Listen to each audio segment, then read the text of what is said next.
is Grace Ames, the Communications and Membership Manager with MOA, and I'm here with Neil Monning. I'm the Urban Ag and Small Farms Program Manager for Boone County Soil and Water Conservation District. and this is the Farmgate Journal, our podcast and our resource to help farmers at that farm gate level. What's really happening on your farm, we're going to find the answers for you. And we're going to start out season 1 with really diving into what the USDA is, why you would want to get involved, how you do that, and different ways in which to approach it. And we'll keep going from there. This is an unofficial episode of the Farmgate Journal. When Neil and I first sat down to record, we knocked out a bunch of episodes in one go, and we just hit record and let the recorder go the whole time. That means we caught ourselves in just natural conversation. And as luck would have it, some of our natural conversation landed around why would you be involved with the USDA, whether it's the NRCS or some other branch of the USDA.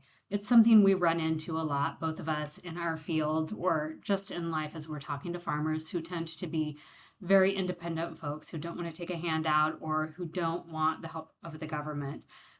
But we had the conversations, and I think you might enjoy this. So this is us unedited for about 10 minutes, just talking about what we see in our line of work. I've heard people talk about it, but we were talking about like people not wanting handouts and things like that.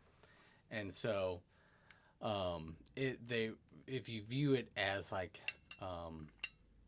more of so your land problems don't really, what conservation improvements that you do on your land, doesn't stop at your property line, right? The farm gate.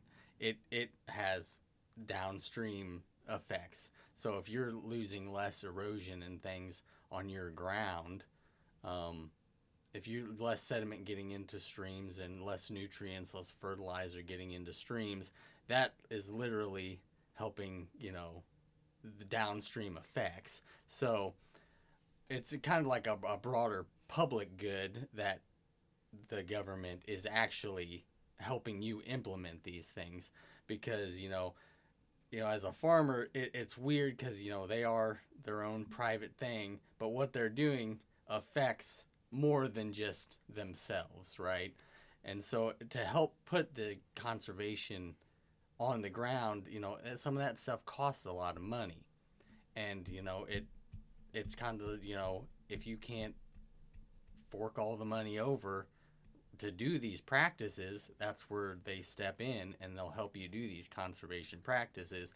And so the overall benefit is not just for your farm.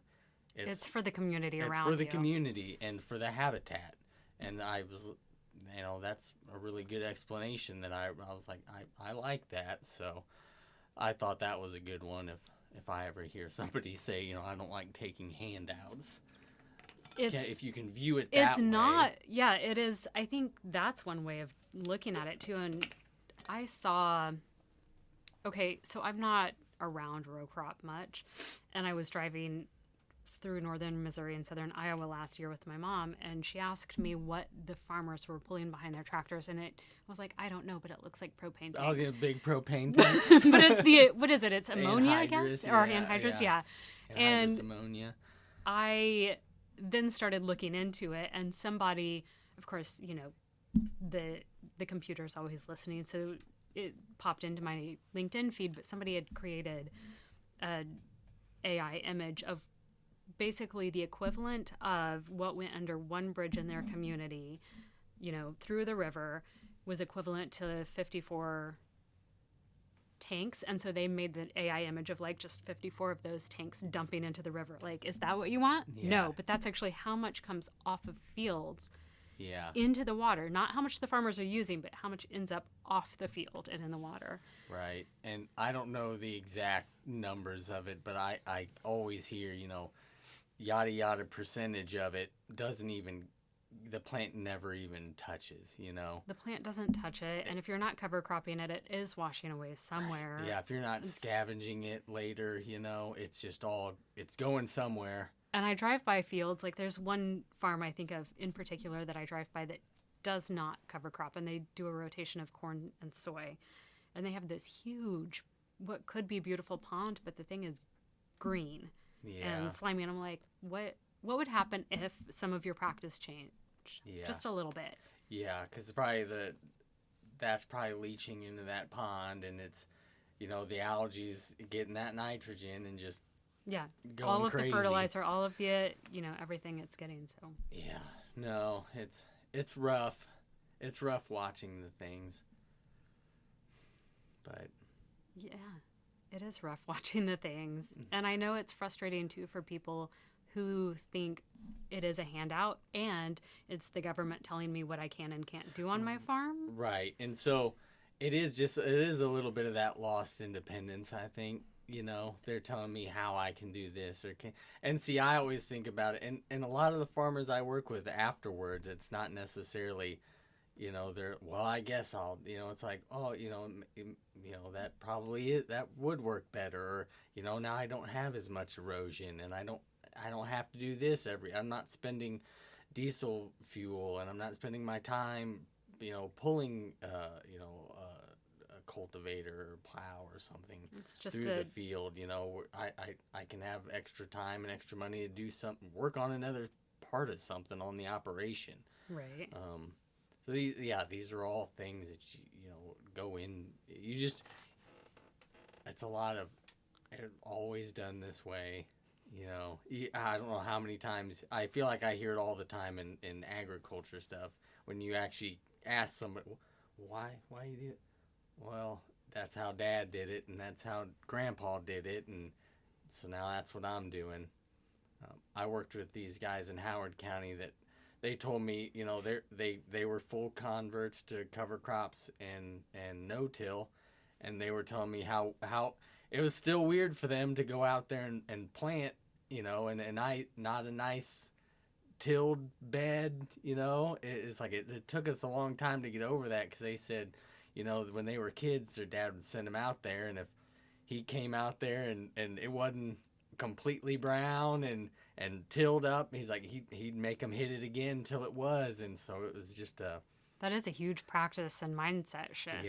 Yeah, to get over that, but they were just full converts on it after several years of doing it. They really saw the benefits from it, so I always, enjoy hearing things like that.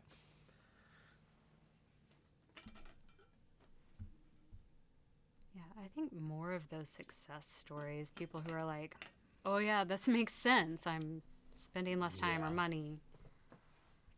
Right. Yeah.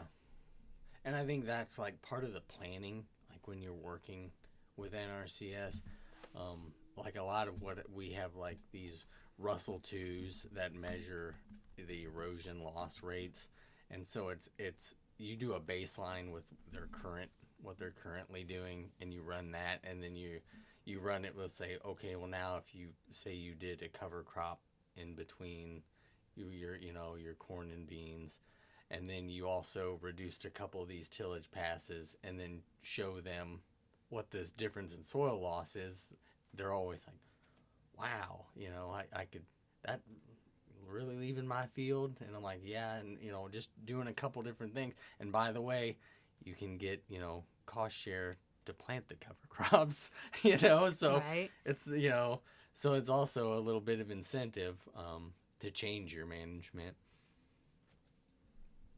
Yeah, it's got to be that real world show, I think.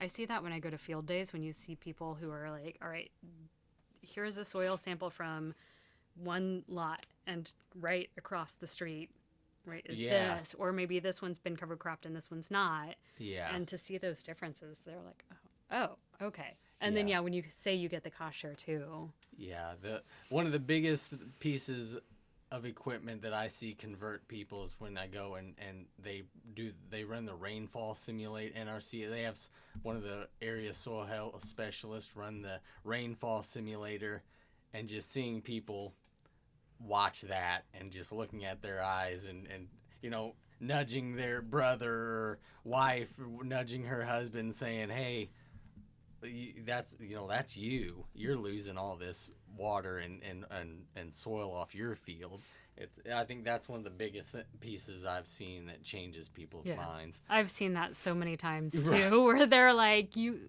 might literally have to pick their jaw up off the floor when Yeah. they think about it.